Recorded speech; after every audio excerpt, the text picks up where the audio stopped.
Welcome back to Primus Talks about Dead by Daylight, because we've got a very interesting developer update here. So I actually missed a couple things on my first read through, so you will not be seeing my first reaction, but it is what it is. Blood web changes, they're fine. I'm definitely going to use the blood web chain feature, but I don't think I'm interested in automatic purchase. Well, maybe a little bit for partially completed blood webs.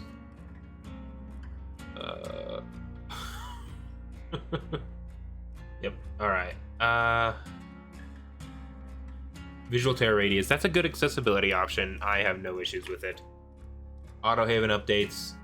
I'm just gonna wait until I can test them myself.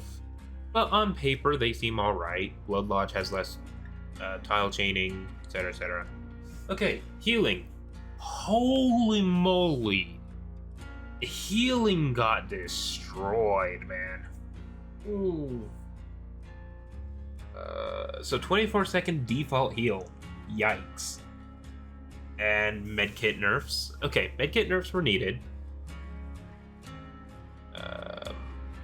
But yeah, wow, that is a gigantic nerf to healing. And medkits can now only heal you once without something to either increase efficiency or, build to last. So, or sorry, more than twice, sorry. So yeah, no, that's actually pretty nice. Yeah, that's crazy. Perk updates, Gearhead, they really don't know what they want to do with Gearhead. They have an idea. They're just not sure how to implement it, because now we're right back to where we were before, where it's like, okay, and now it's a little too easy to counter by just hitting grates, and Gearhead no longer works against Hyperfocus or Stakeout. Just make it to where any survivor who hits a skill check, period. I mean, it's a gimmick perk, crying out loud, and believe me, we're entering a gimmick meta, because anyways, overzealous. I don't think they should have buffed it. I don't know. Part of my hesitance about buffing overzealous is that it's a gen speed perk, and as you're about to see, those are about to become really annoying. Pain resonance, probably the healthiest regression perk in the entire game, just got deleted. Starts with 4 tokens. The first time each survivor is hooked on a Scourge hook, the generator with the most progress will explode and lose progress. See, I actually really hate that change, because Pain Resonance was like one of my favorite perks for getting some nice slowdown. Now I don't really think Scourge hooks are really worth it. Like, Pain Resonance was the perk that made Scourge hooks good. Now it's just...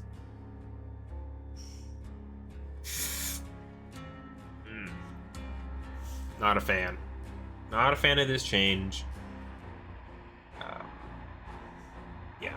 Dead Hard. I actually think this is a pretty okay change to Dead Hard. Now it requires you to safely unhook somebody. I think it's a little too easy to get safe unhooked right now, but that's besides the point. But yeah, when activated, then you have access to old Dead Hard. Well, not old Dead Hard, but like current Dead Hard. So now it has an activation prerequisite, and while you can use it again if you whiff it, if you do manage to get the hit, it no longer feels like, okay, I gotta commit to this guy or else he's gonna get both of his health saves back. It's more like oh, he had Dead Hard, he hit it, unfortunate, but I can leave without feeling like I'm going to have to go through a 3 health state chase again. Additionally, this means it can never be used in the first chase, and oh, that feels good. It means that you'll be able to get that down a lot more consistently. Well, if people are running Dead Hard. See, here's the thing. I do wonder what exhaustion perks will take its place now. Will we go back to seeing a mix of like live? I'd be okay with that. A lot of people have been doomsaying about a sprint burst meta, which, if that does come about, that's gonna be a rough patch, especially considering the fact they pretty much completely gutted regression. Speaking of gutting regression, Call of Brine, now only 125%. Overcharge, now a maximum of 130% and a starting regression of 75%. Ah! They...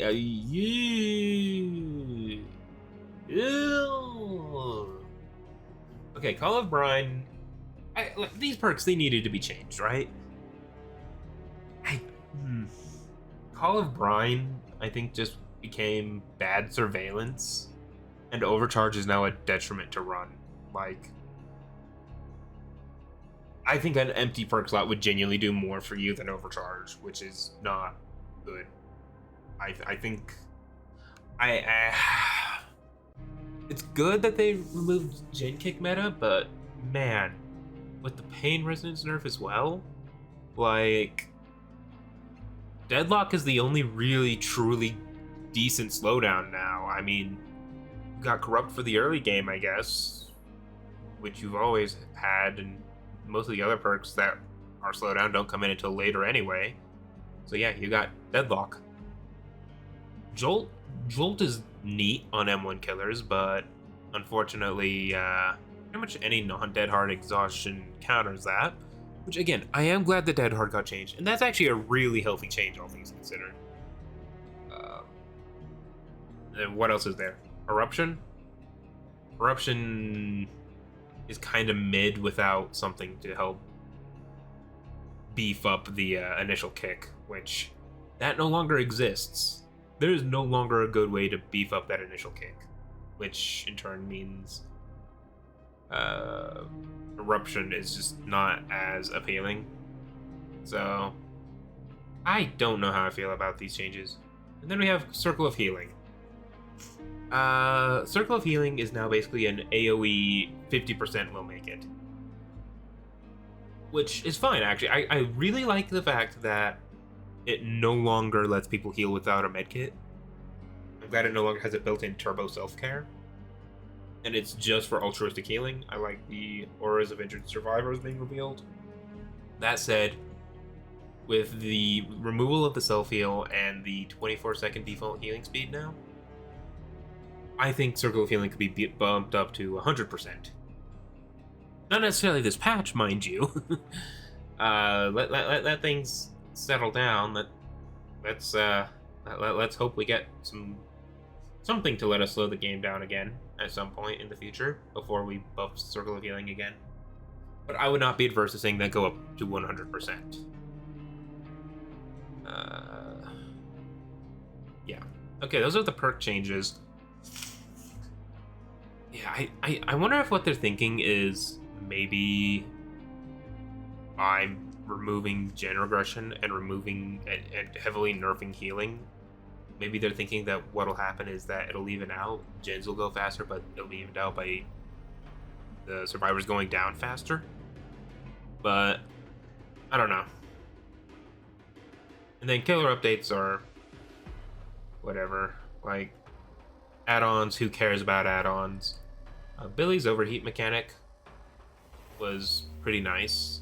Like that's a good adjustment to it. You get more heat while sprinting, which makes sense, and then you get less heat when using your saw around loops. So that's nice. Add-on. I don't like. People are calling this a Billy nerf, the nerf to the engravings add-ons, and to that I say, if your killer needs add-ons, they're a bad killer. Which means yes, there are lots of bad killers in Dead by Daylight, and all of these are pretty much from there on are pretty much add-on changes until we get down here. Pig add-on. I mean, funny joke behavior. But yeah, this is a good change. An extra 4%. That's not bad. Oni add-ons. Who cares? Freddy add-ons. Who even plays this killer in 2023? Who even plays Bootleg Clown at this point? And even then, who runs the blindness add-ons on the Bootleg Clown? I don't understand why they bothered buffing those at all, or even acknowledging them. If you're going to acknowledge Freddy, you should probably just acknowledge him with a full rework. Executioner add-on, or Pyramid Head. It is what it is. And then they nerfed Pinky Finger. Alright.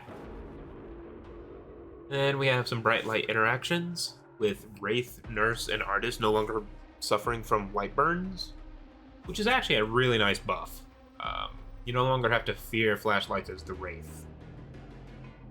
And then as the Hag, it's kind of a mixed bag because now survivors can creep up to your traps and wipe them away without a flashlight. So that does nerf her hook control a bit. But on the other hand, you know, it's not like one guy, the guy you're currently actively chasing will be able to get rid of your traps completely safely while you're chasing. So, a bit of a mixed bag. And, yeah.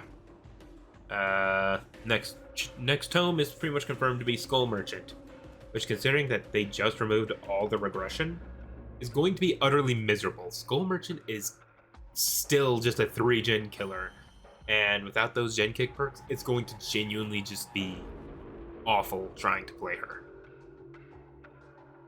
So yeah, overall, I think this is going to be a healthy patch in the long run. I do think it's going to have some bad growing pains, though, because we're going to see low mobility killers probably suffer a bit. In fact, we're going to see low mobility killers really suffer, because what's going to happen, I think, is that you're on top of, you know, Lithes and Sprint Bursts cropping up more, which, again, I have nothing against Lithe. Sprint Bursts can be annoying versus low mobility killers. But I think the issue is that now that it takes so long to heal, people are just going to stay injured and pre-run. Like, that's going to be so bad for killers that have no catch-up. Thankfully, it seems like they're trying to fix this slightly, going off of the Gas Heaven changes here. But and a lot of this is just it's gonna have to be played to really have a good opinion on it. Like the maps, I really don't want to give too much of an opinion on those until I've played them a few times, at least against bots. Healing changes, they might have overdone healing changes. I am not going to lie, they might have overdone it, because now it's probably going to be better to just run Resilience and Adrenaline. That might actually be the play now. But yeah. On the flip side, though, this is going to massively buff hit and run killers. Like, Wraith is eating good this patch. Yeah, Wraith. This is probably the best patch for Wraith. I've heard a lot of people talk about how Oni's going to benefit a lot from it. And you know what? I cannot disagree. Like, the killers who get countered by healing, Twins are going to love this. Oni's going to love this. Wraith is going to love this. You could even make an argument that stealth killers in general, like Ghostface and Myers, are going to benefit. You could even argue Pig might benefit with the John's medical file. I'll have to double check what the numbers are. Alright, I just went and double checked. So Pig's default crouching is 90%. So, if I'm not mistaken, this should be very close to, if not exactly 100% of Survivor movement speed, which is actually really good. That's actually, like, a really good buff to the Pig add-on. But, anyways, this has been Proselyte Primus feeling mixed about the new mid-chapter. Until next time.